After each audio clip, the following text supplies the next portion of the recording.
بسم الله الرحمن الرحيم. نبدأ نتكلم في تاني درس في الفوتوشوب ازاي تعمل كوميك. نبدأ بقى نعمل كوميك على طول.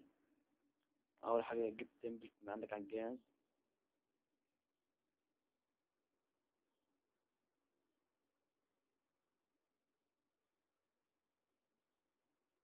صغر حجم الصورة بس عشان كبيرة أوي، كبر عشان نعرف نكتب عليها. أنا هعمل تمبلت ده على حلم طولهم مثلا.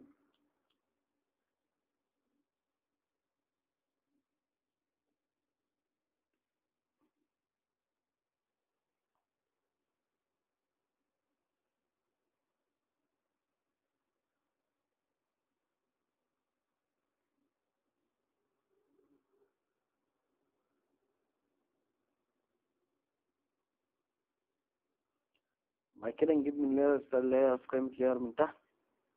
هنعمل الستروك ده بيعمل حدود للكلام أو أي حاجة. نخليه 3، نخليه لون أسود. بعد كده الناس اللي بتحب تغير تغير الكتابة هتلاقي البتاع فوق، وانت معلم على أداة الكتابة برضه هتلاقي البتاع فوق، وتغير بقى الكتابة اللي عندك. الخطوط اللي بتيجي مع الفوتوشوب ذات نفسها خطوط قديمة ومش حلوة، فانت بتضطر تنزل خطوط. انا برفع منها شوية على الجروب لو الناس عايزة.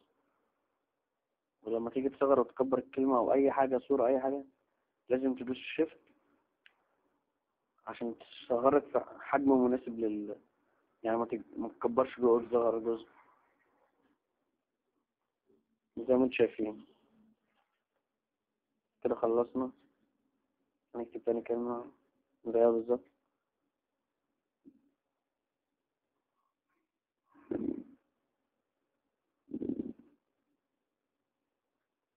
ولو حبيت تصغر من نفس الأداة من فوق كده برضه عادي. وبعد كده تجيب اللوجو بتاع البيج اللي انت هتحط. انا هحط لوجو البيج التاني برضه. انت بتصغر شيفت وتكبر شيفت برضه وتحطه. ولازم صورة اللوجو يكون معاك بنج عشان تكون مفرغة من حواليها.